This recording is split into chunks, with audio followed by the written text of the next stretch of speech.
Boa noite, irmãos. Uma alegria estar com vocês aqui esses 3 dias, chegando agora ao último, para ver numa noite só 5 mandamentos. Ou 6, né? 6. 3 em cada hora, vai? Não vai dar certo, né? Mas vocês vão ver um fenômeno aqui que vai ser o fenômeno da pulação de slides, tá? Eu vou ter que pular muita coisa, obviamente, para poder conseguir cobrir os tópicos, as ideias fundamentais e essenciais desses mandamentos que nos restam. Mas isso era parte do projeto. Você precisa entender bem os 4 primeiros mandamentos, a primeira tábua da lei, para entender a segunda. Você não pode tentar entender como amar ao próximo como a si mesmo, se você não souber como Deus ordena amá-lo acima de todas as coisas. Amar a Deus de toda a alma, toda a força, todo entendimento. Já observaram isso? Que em Deuteronômio capítulo 6, nós encontramos ali a instrução. O que vem antes de Deuteronômio capítulo 6? Capítulo 5, né? Isso. E no capítulo 5 tem o quê?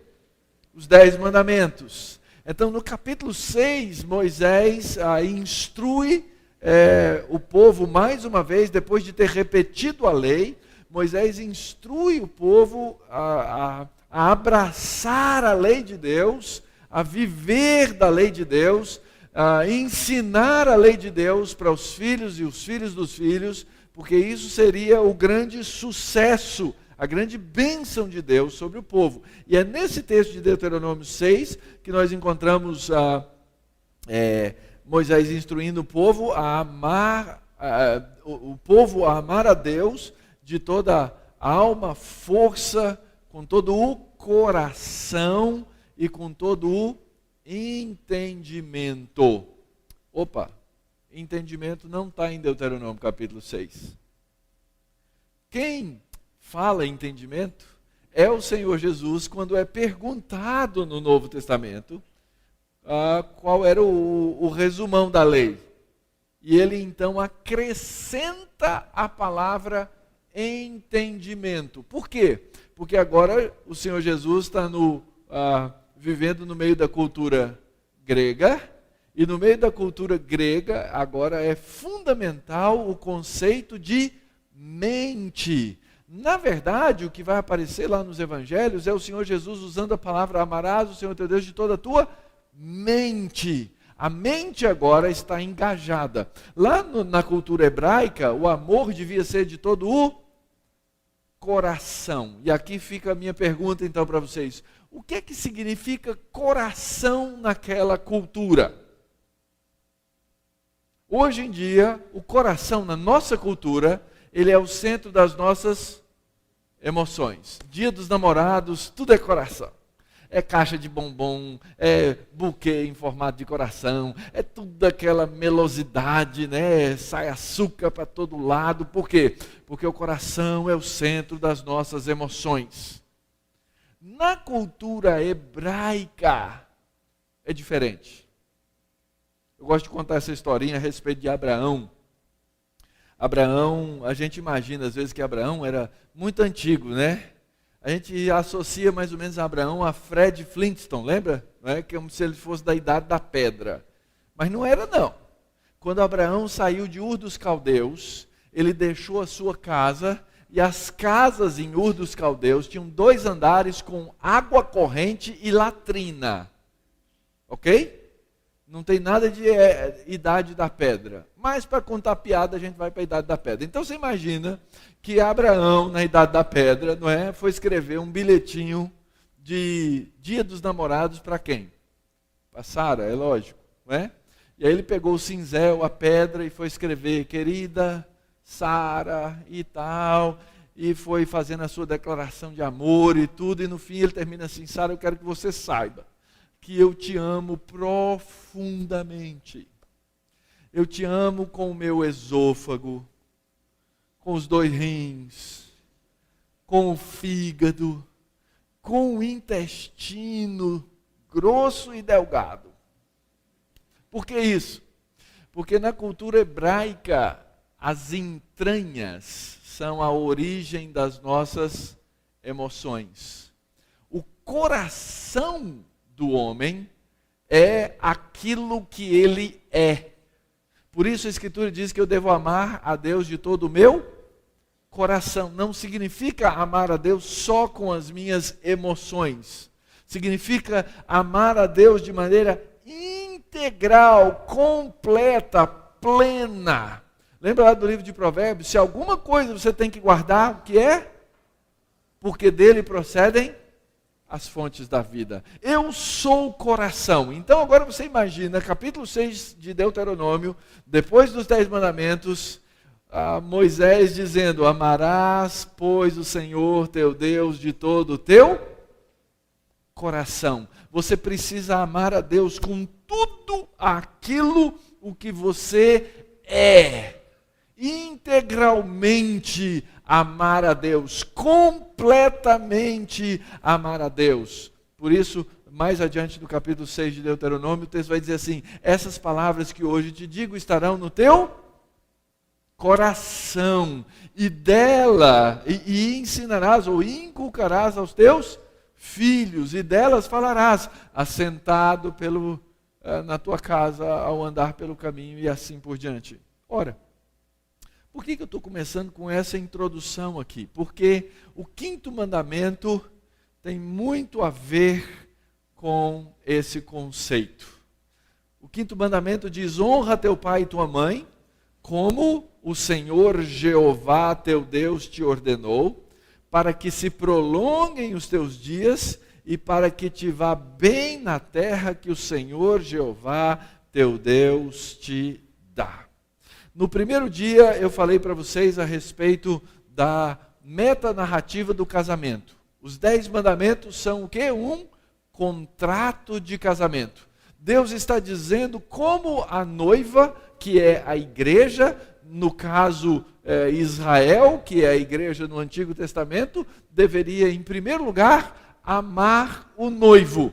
E a primeira coisa, a primeira demonstração real de amor da noiva para com o noivo é o quê? Não ter outro noivo. Não terás outros deuses diante de mim. Em segundo lugar, é exatamente essa noiva ter uma fidelidade, uma confiança nesse noivo, a ponto dela não precisar de mais ninguém, nem de carregar foto de outro na bolsa, não é? Por isso ele diz: você não precisa de intermediários, você não precisa de ninguém, o meu amor é seu, por isso você não vai fazer imagem de escultura, você não vai se inclinar para mais nada, porque o meu amor é seu. Em terceiro lugar, ele diz que a noiva carrega o nome do noivo. Então ela precisa portar-se de maneira digna do noivo. Se ela dá um cheque sem fundo na praça, o nome que vai para o Serasa é o do noivo, porque ela casou-se com ele. Então ontem nós vimos essa figura do sacerdote que carrega o nome das tribos de Israel diante de Deus, nas pedras do peitoral, nas pedras do ombro. Depois o sacerdote dá a bênção sobre o povo, e o povo sai dali carregando o nome de Deus. Qualquer coisa que eles fizerem, leva o nome de Deus. Se eles agirem de maneira indigna, eles vão sujar, eles vão jogar o nome de Deus na lama.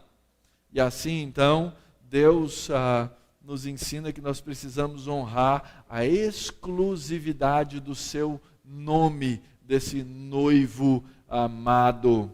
E em quarto lugar, nós vimos a respeito da exclusividade do tempo.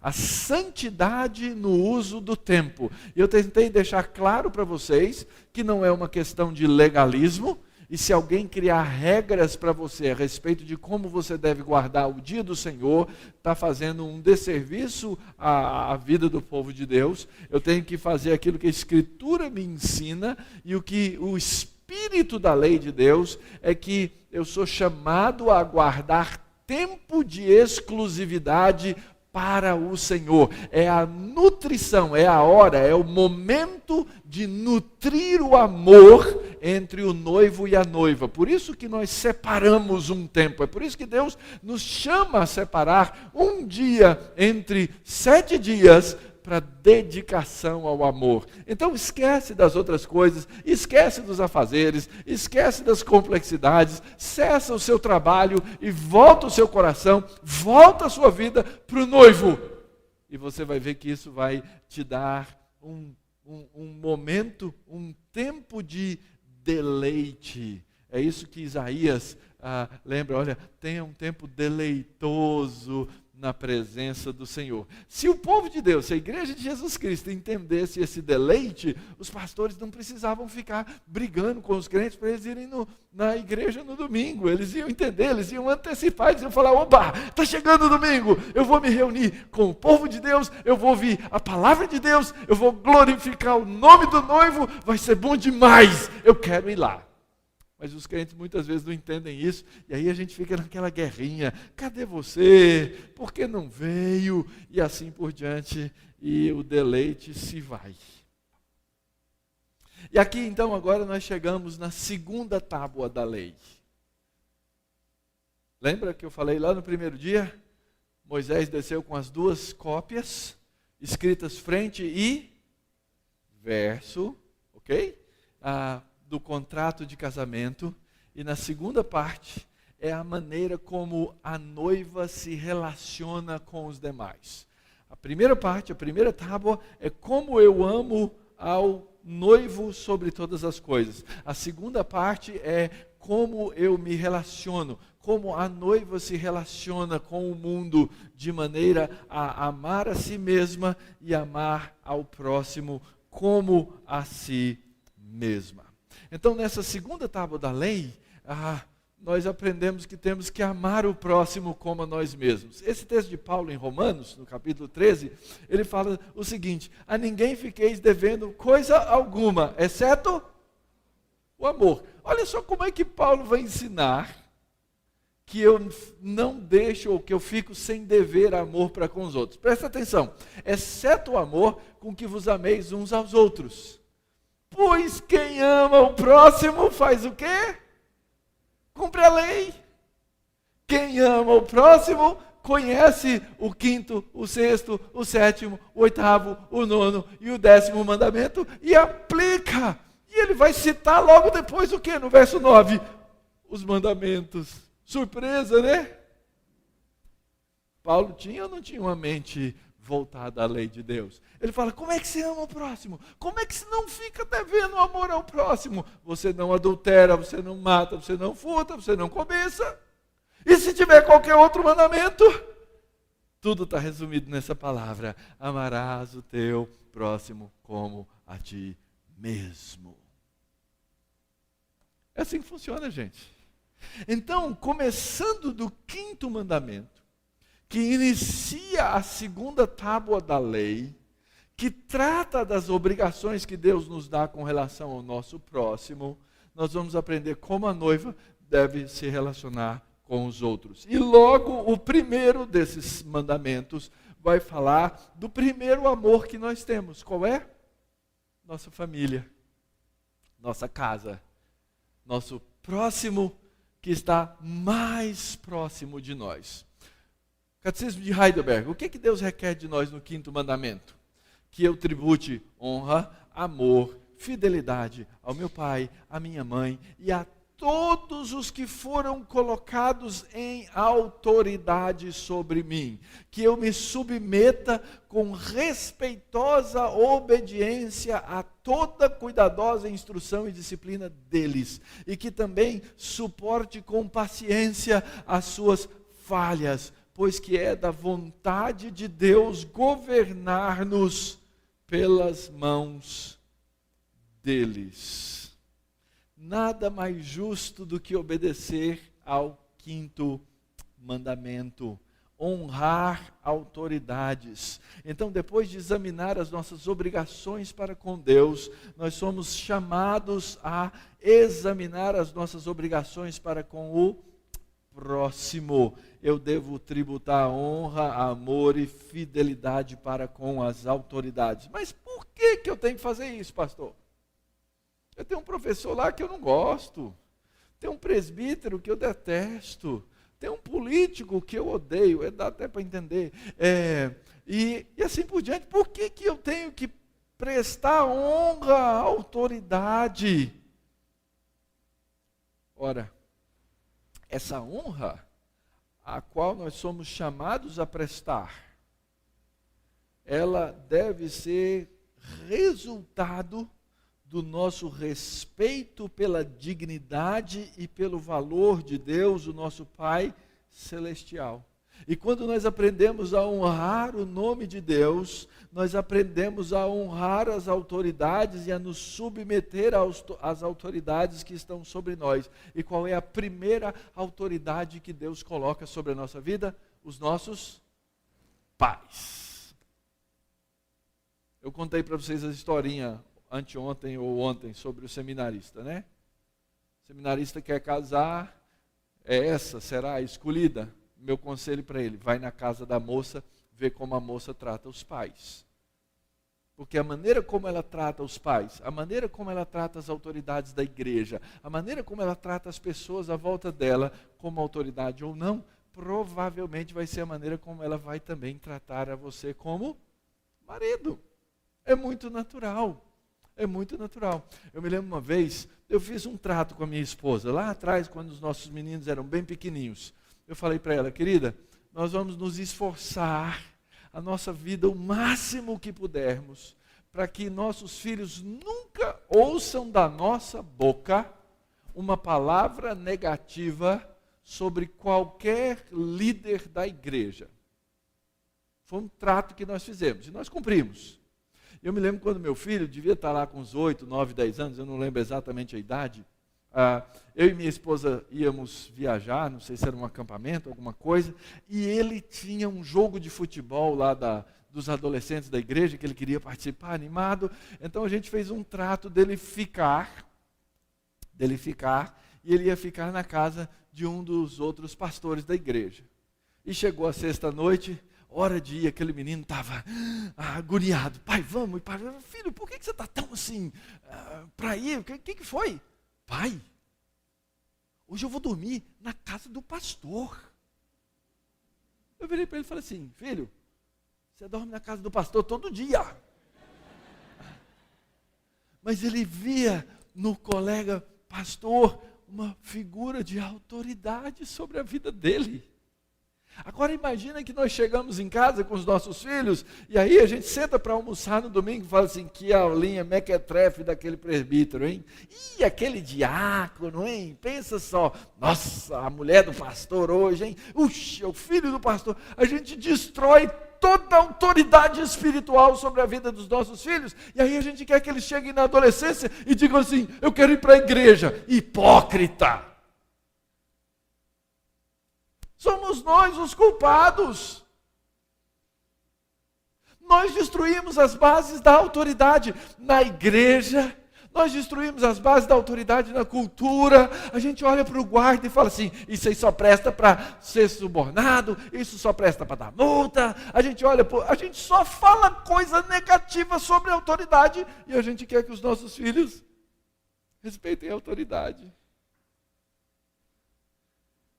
Queridos, se nós basicamente mudássemos as coisas. Eu me lembro uma vez, era uma preparação para uma eliminatória da Copa. Nós estávamos de férias e chegamos num hotel, e meu filho, a vida dele era futebol. Futebol, PlayStation, né? Assim, uma geração que vocês conhecem por aí.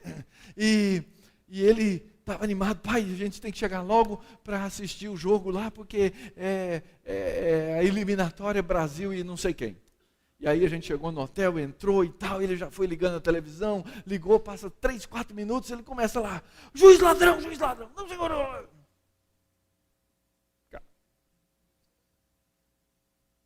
O que está acontecendo, filho? Esse juiz é um ladrão, pai. Ele fez isso contra o Brasil. Filho, vamos fazer um trato aqui nós dois. Quando acabar o primeiro tempo,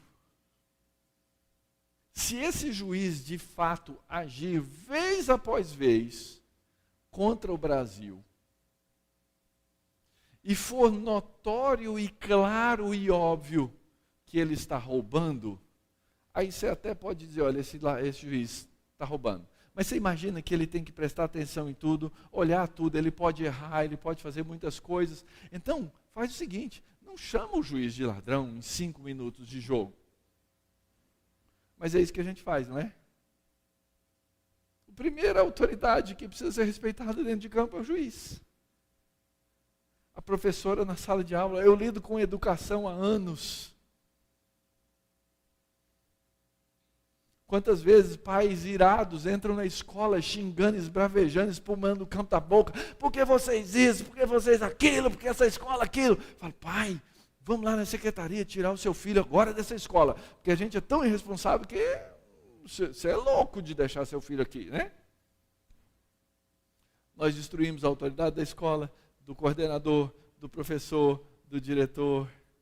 E depois nós queremos que os nossos filhos cresçam aprendendo o que é que significa honra.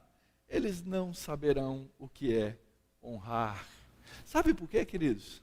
Porque nós não ensinamos o que é honrar autoridades. Nós não ensinamos. Queria passar rapidamente aqui 5 lições, tá? São 5 mandamentos, é o 5º mandamento, são 5 lições rápidas que a gente vai ver aqui. Primeiro, Deus estabeleceu sobre a raça humana o princípio de autoridade e nós devemos amar a Deus por isso. Porque Ele é a autoridade maior. Eu amo a Deus, eu honro o nome dEle, eu respeito as autoridades. É claro que eu não estou dizendo que nós devemos ser cegos com as autoridades, que não existe autoridade sem vergonha, safada. Estou dizendo isso. Mas o fato é que Deus estabeleceu sistemas. E isso começa dentro de casa, para nós entendermos como as estruturas de autoridade devem funcionar no mundo em que nós vivemos. E a família tem uma estrutura de autoridade natural. O marido é o líder da esposa, marido e esposa são líderes dos filhos. E assim por diante, a gente replica esses sistemas de autoridade, eles são importantes, eles são necessários para que os nossos filhos aprendam isso.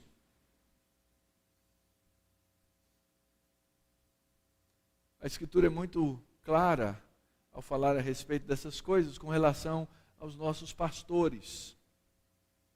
O livro de Hebreus diz muito claramente, segui os vossos guias, aqueles que velam por vossas almas. Eu não estou dizendo para você, seja cego, seja um curral desses pastores neopentecostais que dominam a cabeça das pessoas, que destroem a vida das pessoas. Agora, é interessante, a igreja às vezes vive sem conexão. Todo mundo toma suas próprias decisões, ninguém conversa com ninguém, ninguém pergunta para o pastor, ninguém pergunta para o presbítero se talvez esse fosse o caminho melhor para a vida espiritual. E nós precisamos aprender a fazer essas coisas. Lição 1. Lição 2. É na família que nós vemos a formação do caráter e da espiritualidade de uma pessoa.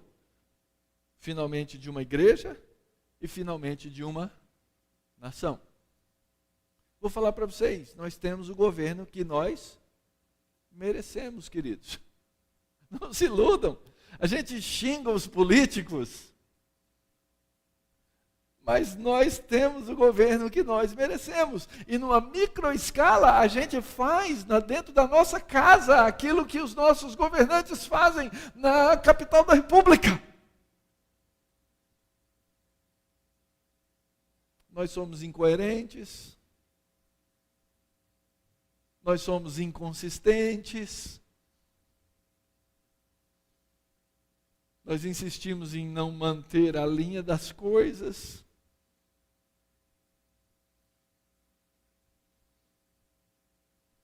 E nós temos o governo que nós mesmos, numa certa medida, provocamos. E quando a gente olha para a igreja, olha só, gente, eu não estou falando de cada igreja local, mas eu estou falando de muitas. Tem gente que começa a falar da igreja, eu pergunto assim, qual é o ringue que o irmão congrega? Qual é o seu octógono? Porque é só briga, só bate-boca. Eu conheci uma igreja lá na cidade onde eu fiz seminário, eu chamava aquela igreja, Igreja Presbiteriana do BO. Porque era ter assembleia e eles acabavam na delegacia. Mais de uma vez. Somos um péssimo testemunho nas mídias sociais. Uma vergonha. E as pessoas continuam. Mas isso tem a ver com aquilo que acontece dentro da nossa casa muitas vezes. Terceira lição, queridos. O quinto mandamento, então, não se limita a tratar da família. Na verdade, ele trata primariamente da família, mas pai e mãe significam mais do que os próprios pais. Pergunta 124 do catecismo que nós seguimos, o catecismo de Westminster, na igreja presbiteriana. O que significam as palavras pai e mãe no quinto mandamento? E a resposta é a seguinte: as palavras pai e mãe no quinto mandamento abrangem não somente os próprios pais, mas também todos os superiores em idade e dons, especialmente todos aqueles que pela sua ordenação de Deus estão colocados sobre nós em autoridade, quer na família, quer na igreja, quer no Estado. O quinto mandamento é a maneira de Deus nos ensinar como viver em sociedade.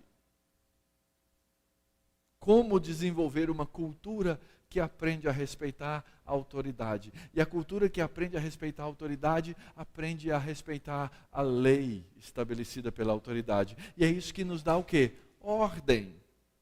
Então eu temo a Deus, eu temo as autoridades, eu temo a Deus, eu temo os meus superiores, eu honro a Deus, eu honro aqueles que Deus colocou como autoridade sobre a minha vida. Essa é uma das razões porque a Escritura diz que os oficiais da igreja não devem ser o quê? Neófitos, não devem ser novatos, não devem ser pessoas não experimentadas, porque eles precisam ter o quê? Honradez, eles precisam ser respeitados pela comunidade, e isso é uma coisa importante. Quarta lição no quinto mandamento: toda liderança deve ser tratada como uma forma de ministério e não como uma forma de tirania. Quando os irmãos vão à frente da igreja me ajudar a servir a ceia, e lá na igreja presbiteriana quem faz isso são os chamados oficiais da igreja, e eu sou uma congregação, ainda não tenho os presbíteros eleitos na minha igreja, mas são homens que já foram ordenados. Eu costumo dizer o seguinte: meus irmãos, estão aqui 6 irmãos, e mais esse que vos fala, 7º, que estão aqui, e eles são pessoas muito importantes, porque eles foram chamados por Deus para ser o seu garçom. Pastor é garçom, presbítero é garçom, é aquele que serve na mesa, é aquele que abençoa, é aquele que não usa de tirania, é aquele que não usa do poder, é aquele que não usa da autoridade, nunca para tirar qualquer coisa de uma ovelha, porque senão ele se torna lobo. Mas isso, queridos, tem que funcionar na nossa casa primeiro. Eu gostaria de ser o pai e ser honrado. Chegar em casa, minha esposa está com o meu chinelo na mão, eu sentar numa cadeira, ela tirar os meus sapatos, tirar as minhas meias, depois de um dia de trabalho, não é algo assim muito agradável, mas fazer uma massagem nos meus pés, colocar o meu sapato, me servir um suco bem gelado, uma Coca Zero com um copo cheio de gelo, e falar assim: o que mais você quer que eu faça, querido? Tem um homem que acha que deve viver assim. E eu podia usar da minha autoridade, ela não ia cair nessa, mas eu podia tentar, né? Marido aqui sou eu, mulher. Vai lá em casa para você ver como é que é.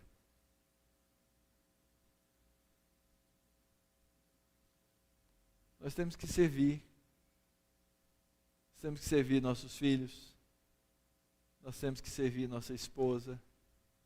Nós somos chamados para uma posição de autoridade, na qual a principal marca da nossa autoridade chama-se serviço. Quinta e última lição neste mandamento. O quinto mandamento não é para os filhos. Essencialmente, o quinto mandamento é para os pais. Eu sei que o peso cai sobre os filhos se eles desonram os pais. Agora, deixa eu falar uma coisa. Nós estamos aqui numa comunidade de reformados e nós cremos numa doutrina chamada doutrina da depravação total. À exceção de um que nasceu na face dessa terra, nenhuma outra criança nasceu com a disposição de honrar pai e mãe. Ponto. Todas elas nasceram pecadoras. E se elas não forem ensinadas a honrar pai e mãe, elas não honrarão naturalmente. Logo, quem tem que ensinar os filhos a honrar pai e mãe... Eu acho bom quando a gente está numa briga lá em casa e os meninos dizem assim, você não deu educação para os seus filhos? Porque a deseducação deles é minha. É minha. Assim, queridos, aprendamos a amar o próximo como a nós mesmos, honrando. Primeira coisa, o grande segredo de amar o próximo como a mim mesmo é honrar o próximo. Isso vai se estender. Toda a nossa compreensão de autoridade na cultura e na nossa sociedade. Eu já falei rapidamente sobre Deuteronômio capítulo 6. Deus é exclusivo, eu tenho que amar Deus de todo o meu coração, alma, força, e no Novo Testamento eu aprendo que acresce-se aí o entendimento. Então, a essência do quinto mandamento é mais ou menos a seguinte: para você ensinar o outro a honrar, você tem que saber honrar o próximo. A ninguém fiqueis devendo nada, exceto o amor. Ame o próximo como a si mesmo. Quinto mandamento, como todos, é um mandamento com bênção. Se houver ordem, vai haver promessa. Se houver desordem, vai haver bagunça. Vamos perder certamente a promessa. Quais são algumas dificuldades essenciais que nos impedem, na nossa cultura, no dia de hoje, a aplicação do quinto mandamento? Michael Horton, no livro Lei da Perfeita Liberdade, levanta essas duas causas. A primeira delas, o chamado culto à juventude. Juventude. Na juventude você pode fazer tudo. Na juventude você é um desmiolado. Na juventude você ainda está descobrindo as coisas. Na juventude você não pode sofrer. Na juventude você não pode trabalhar. Na juventude você não pode ralar. Nós temos que viver num mundo lúdico. Nós temos que viver de brincadeiras. A escola não pode ser difícil. A escola não pode passar a tarefa de casa. E aí isso não vai acabar nunca. E o que está acontecendo com as gerações mais novas é que nós temos gente que não cresce. Acha que a vida é um jogo de PlayStation.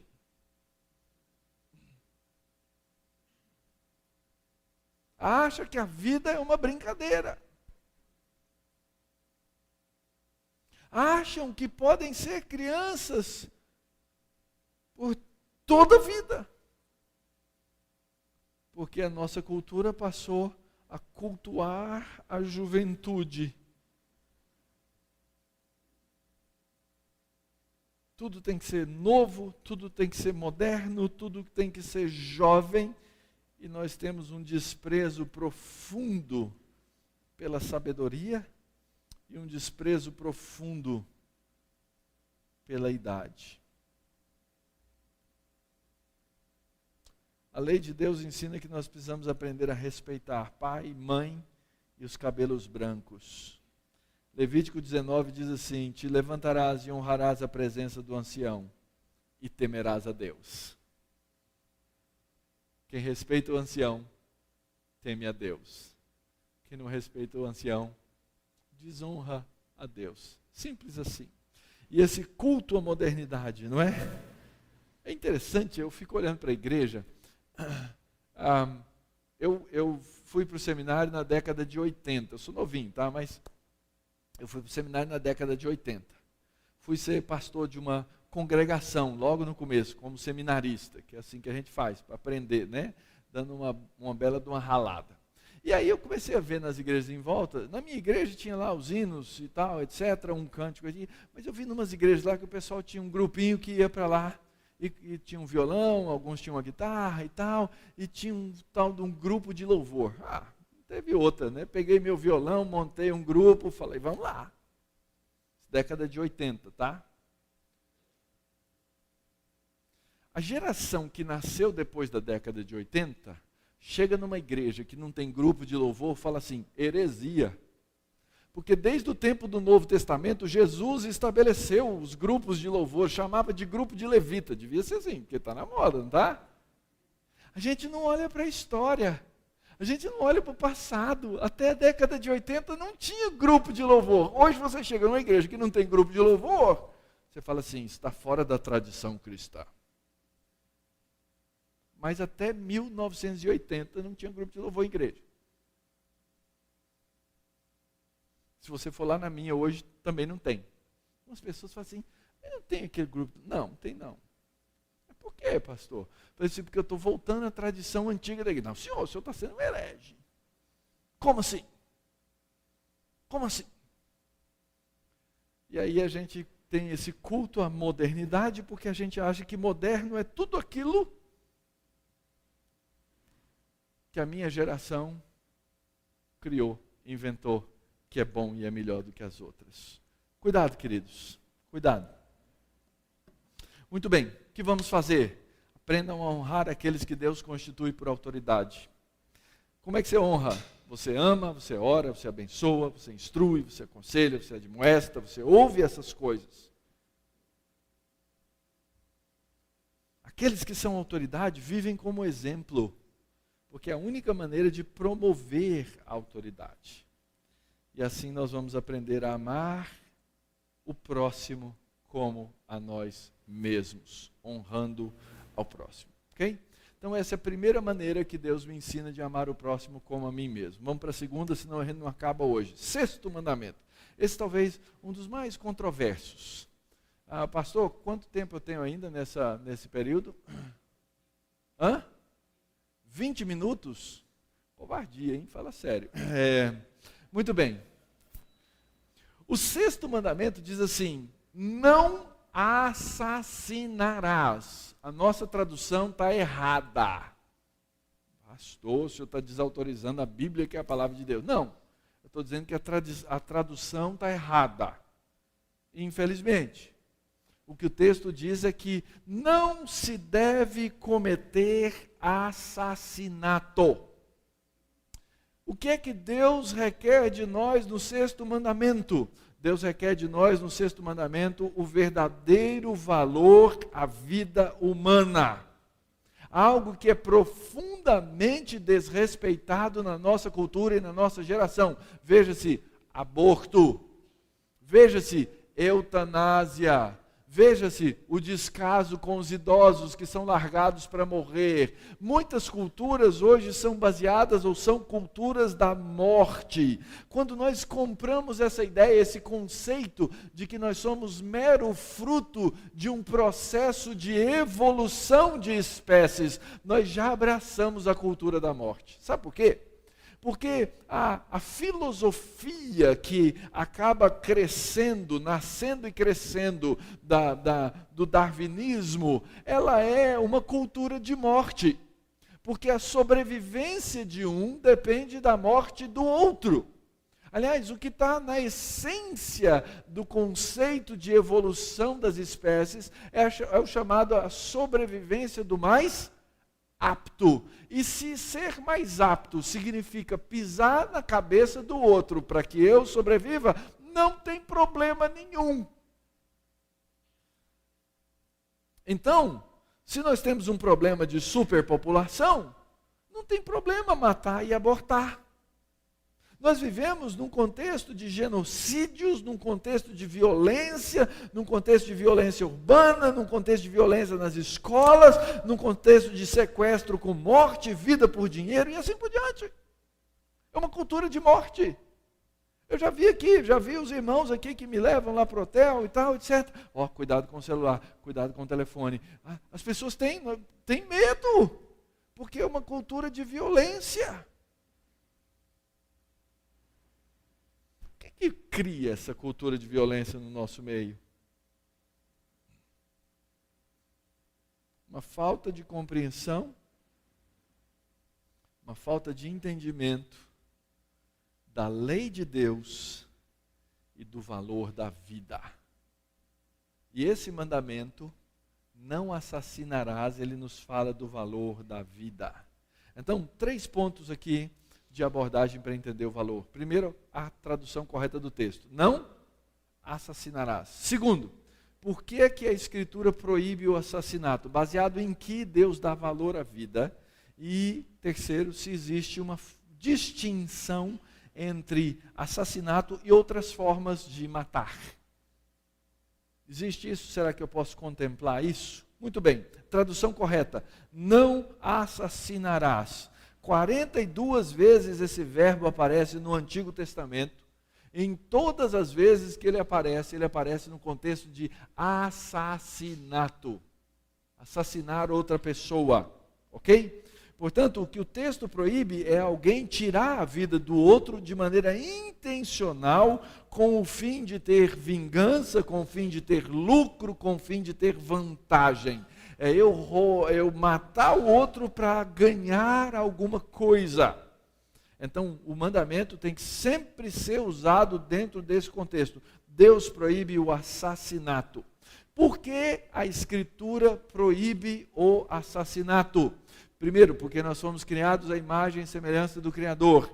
Deus que nos criou é o Criador da vida, o sustentador da vida, Ele é o dono da vida, Ele dá a vida e Ele tira a vida. E esses seres que foram criados por Deus, os seres humanos foram criados à imagem e semelhança de Deus. Por isso, só por isso, eu devo respeitar a vida alheia. Deus protege a vida, Ele dá e Ele toma pelos meios de justiça que Ele mesmo determina, que Ele mesmo estabelece. E assim, eu preciso entender que ao cometer assassinato, eu cometo um atentado contra a imagem e semelhança de Deus. E isso Deus proíbe. Ok?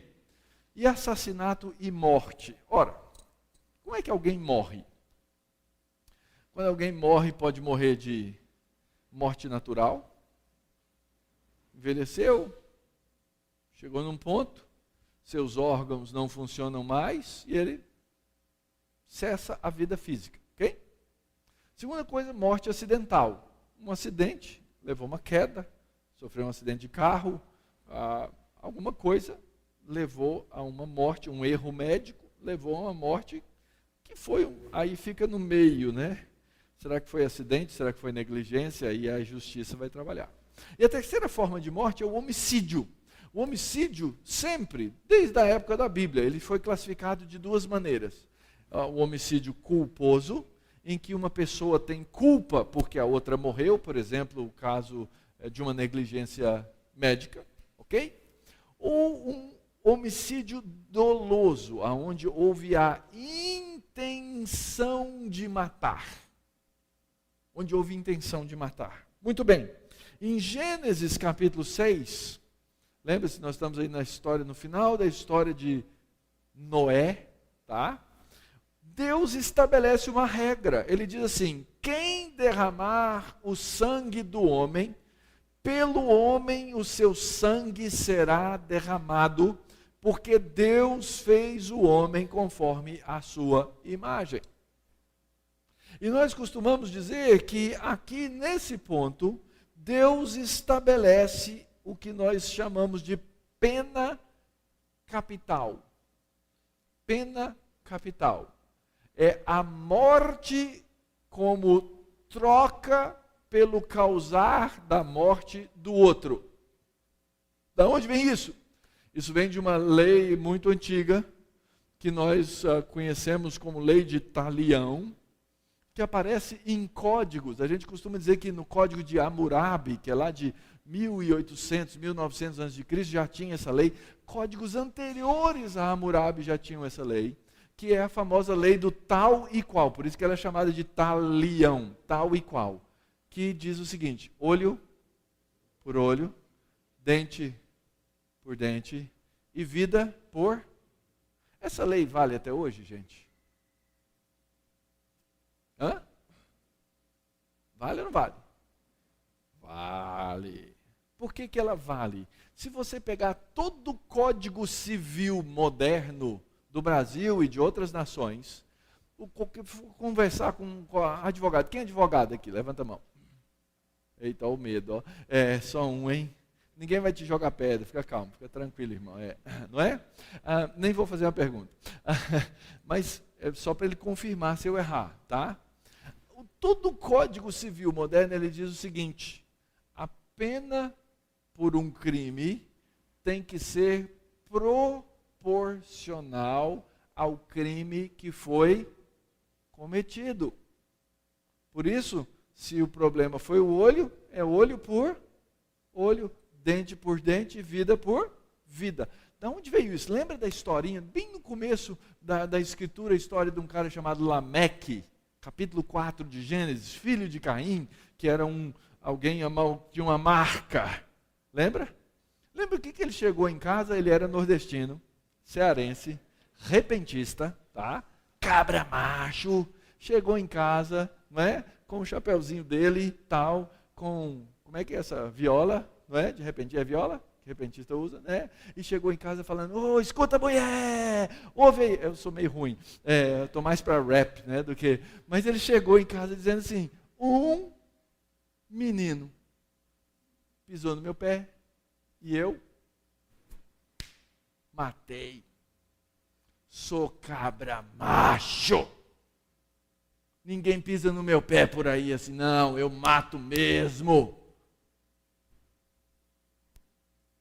A violência era presente na raça humana depois da queda, de tal forma que no 4º capítulo de Gênesis, nós vemos o quê? A desproporção entre um mal causado e a retribuição. Daí a necessidade da lei de Talião. Vale para todo mundo, gente. Vale, tem que valer. Culturalmente, socialmente, tem que valer. O que Jesus faz? Você vai dizer assim para mim: mas pastor, Jesus eliminou esse negócio lá. Jesus falou assim: ouvi o que foi dito, eu porém vos digo, olho por olho, dente por dente. Ah, mas não se vinga do seu irmão. Ora, é lógico que o Senhor Jesus ensina-nos que não devemos cometer vingança pessoal. Segundo, nas nossas relações pessoais não funciona desse jeito, não é olho por olho, não é dente por dente, é perdão. Mas nas nossas relações sociais, nós temos que manter isso, porque se nós não mantermos isso, nós vamos ter uma grande desordem, que é o que acontece na nossa cultura. Tanto para um lado quanto para o outro. Tem crimes que são barbaramente penalizados e tem crimes que são levianamente comutados. É por isso que a nossa cultura é essa bagunça. É por isso que o cara é assassino e ele recebe um induto do Dia dos Pais. E eles estão na rua aí. Depois de ter assassinado alguém. Não volta para a cadeia, mata, estupra de novo, faz tudo o que não devia, porque a nossa lei, ela é insana. Se você quiser ler mais sobre isso, não vai dar tempo de explicar, você vai no oráculo Google, e você digita lá, Mauro Meister, meu nome, e talião. E vai cair num artigo inteirinho que eu escrevi sobre esse tema, sobre a questão do uso da lei de talião hoje. Mas o fato é o seguinte: Deus instituiu a pena capital, a pena de morte. E ela vale para o homicídio doloso. Então, primeiras conclusões. A Escritura estabelece a pena capital. A posição das Escrituras não é contra a pena de morte, como muitos pensam. Muita gente que vai defender baseado no 6º mandamento. Não matarás. Não é isso. O texto diz: não assassinarás. E o valor da vida está em Deus e na sua imagem, conforme nós lemos em Gênesis, no capítulo 9, versículo 6. Segundo, o Novo Testamento, que é a Escritura, confirma a pena capital. Está aqui em Romanos 13, 3 e 4. Porque os magistrados não são para temor quando se faz o bem, e sim quando se faz o mal. Queres tu não temer a autoridade? Lembra do 5º mandamento? Faze o bem e terás louvor dela, visto que a autoridade é ministro de Deus para o teu bem. Entretanto, se fizeres o mal, teme, porque não é sem motivo que ela traz o quê? Espada. Espada serve para quê? Coçar as costas? Fazer cafuné? Fazer a barba? Não. Espada serve para quê? Para matar. Ela traz a espada. Por quê? Trazendo a espada, ela é ministro de Deus. Ela é vingador para castigar o que pratica o mal. Eu cheguei aqui na frente e tinha um carro da polícia e tinha uns 4 policiais aqui na frente. Vocês viram? Fiquei com medo. Não fiquei. Eu não tenho o que temer. Eu não tenho o que temer. Não fiz nada de errado. Talvez tenha aí furado um sinal e tal, mas já recebi a multa. Né? Já recebi a multa. Então, queridos, o Novo Testamento confirma isso. Pedro, sujeitai-vos a toda a instituição humana por causa do Senhor, quer seja ao rei como soberano, quer as autoridades como enviadas por ele, tanto para o castigo do malfeitor, como para o louvor daquele que pratica o bem. Então, o Novo Testamento confirma isso. Você vai me perguntar lá na frente, e eu já vou dizer para você, mas Jesus não aplicou a pena de morte para aquela mulher que aparece lá em João, capítulo 8. Lembra? A mulher que foi pega em flagrante adultério. Só que ali tinha vários problemas. Aquele povo era muito sem vergonha. Muito safado. Primeiro, eles não podiam apedrejar ninguém naquela época, porque eles estavam debaixo da lei romana. Eles não podiam, eles tinham que submeter um caso de adultério à lei romana. Lembra quando eles quiseram matar Jesus? Eles foram perguntar para quem? Para os governantes romanos, porque eles não tinham autoridade de fazer nada. Então, primeira coisa, eles estavam ilegais. Pegaram a mulher em flagrante adultério, puseram na parede e queriam jogar pedra nela. Estavam fora da lei. Primeiro ponto. Segundo ponto, se ela foi pega em flagrante adultério, tinha que ter um cara junto. Se é flagrante, eu nunca vi alguém cometer adultério sozinho. Adultério tem que ter no mínimo 2. Então, eles já estavam errados a segunda vez, porque estavam fazendo um julgamento diferente para a mulher e para o homem. Então, aquilo ali não podia dar em nada. E Jesus, então, acusa a consciência deles. Fala assim, vocês são tudo safado mesmo, né? Querendo apedrejar a mulher quando vocês deviam estar lá na parede recebendo pedra. Se você não tem esse problema, tira a primeira pedra. Diz que eles foram largando a pedra, foi todo mundo saindo devagarinho. E Jesus diz, vai, não peques mais. Até porque aquela lei não valia para aquele momento. Eu sei que lá no Antigo Testamento, várias vezes, houve casos e a lei dizia que o adultério era punível, né, com pena capital. Era uma loucura em Israel. O próprio Senhor Jesus confirma a pena capital. No caso de assassinato, Jesus confirmou a pena de morte. Olha só Mateus 5. O vício que foi dito aos antigos, não matarás. Quem matará estará sujeito a julgamento. Eu, porém, vos digo que todo aquele que sem motivo se irá contra o seu irmão estará sujeito a julgamento. Quem proferir um insulto ao seu irmão estará sujeito a julgamento do tribunal. E quem lhe chamar de tolo vai para o inferno. Quer pior pena do que essa? Por chamar o outro de tolo? Então, é muito evidente de que Jesus não anulou essa situação. Paulo disse em Atos 25, caso, pois, tenha eu praticado algum mal, ou crime digno de morte, eu estou pronto a morrer. Se essa é a lei, eu vejo que a lei é verdadeira, ela é boa. Se, pelo contrário, não são verdadeiras as coisas de que me acusam, ninguém, para lhe ser agradável, pode entregar-me a eles. Eu apelo para César, César vai dizer o que vai acontecer. E ainda, quinto lugar, não há lugar para a justiça com as próprias mãos. Não há lugar nenhum na Bíblia que diz assim, olha, se alguém pecar contra você, você vai lá e mata. Não existe isso. O texto da Escritura nos ensina como um todo que existe uma autoridade. E que a autoridade constituída é que deve fazer e aplicar as penas, no caso a pena capital. Todo aquele que odeia seu irmão é assassino. Ora, vós sabeis que todo assassino não tem vida eterna permanente em si. Mas o fato é que nós somos proibidos de matar por ira. Matar por ira constitui-se em assassinato. As Escrituras proíbem a morte, o assassinato por causa do assassinato. Ok? Então, a Bíblia não autoriza linchamento, nada disso. Que outras situações podem ser consideradas debaixo desse mandamento? O que mais que pode significar homicídio? Deixar morrer por falta de assistência e compaixão. Está na nossa lei, gente. Está na nossa lei.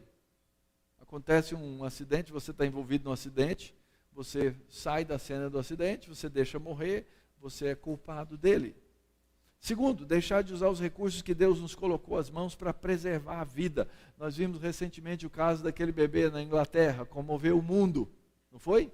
O hospital disse, não, custa muito dinheiro, nosso dinheiro vale mais que a vida do bebê, ele vai morrer de qualquer jeito, então deixa morrer logo.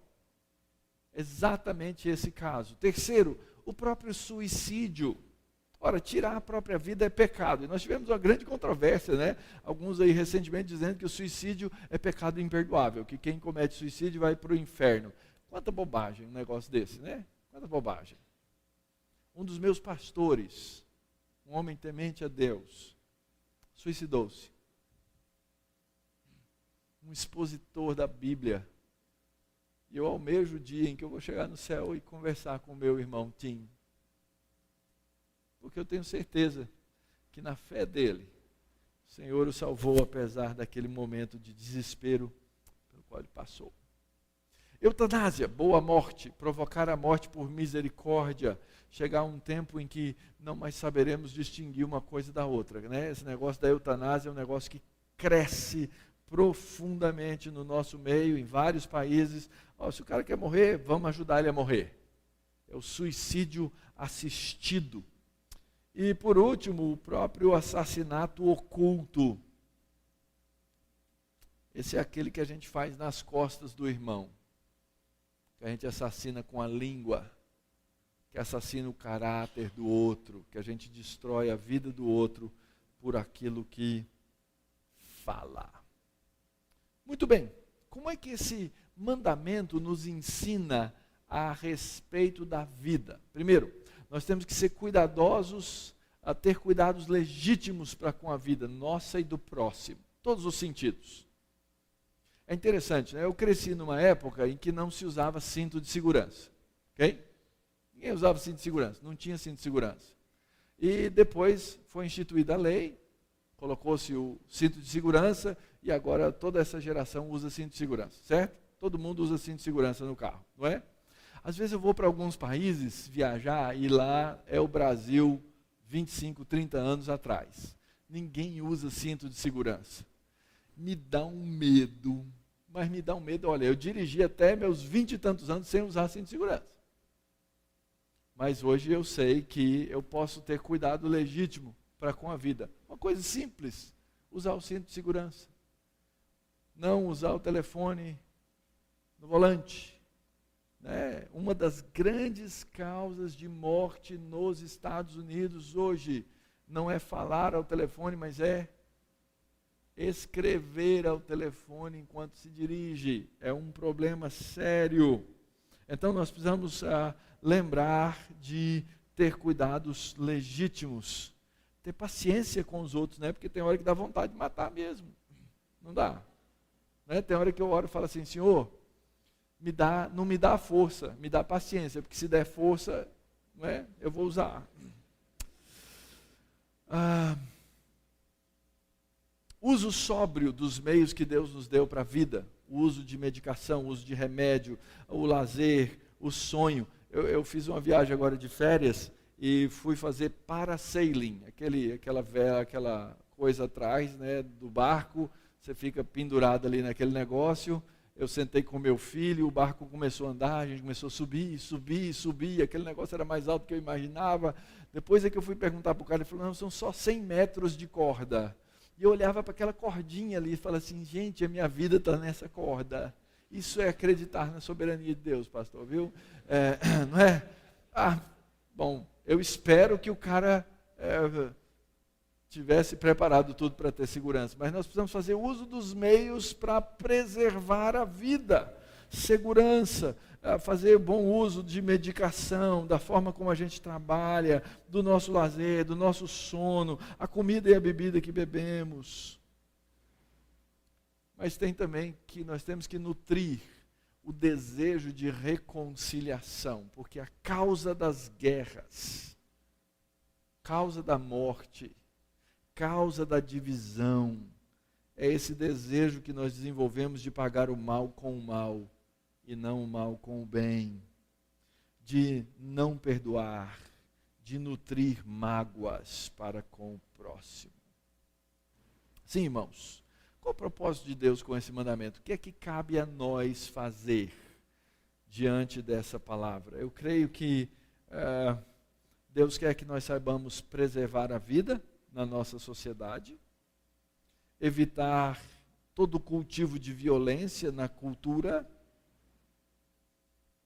cuidar das nossas palavras, cuidar das nossas atitudes, e esse mandamento nos chama a paz. Mas esse mandamento diz que Deus instituiu a pena capital.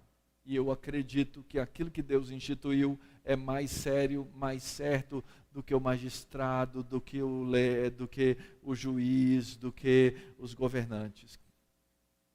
Então, se você me perguntar assim, Mauro, você acha que nosso país ou qualquer outro país deveria ter a pena capital? Para eu dar uma resposta bíblica, a resposta é sim.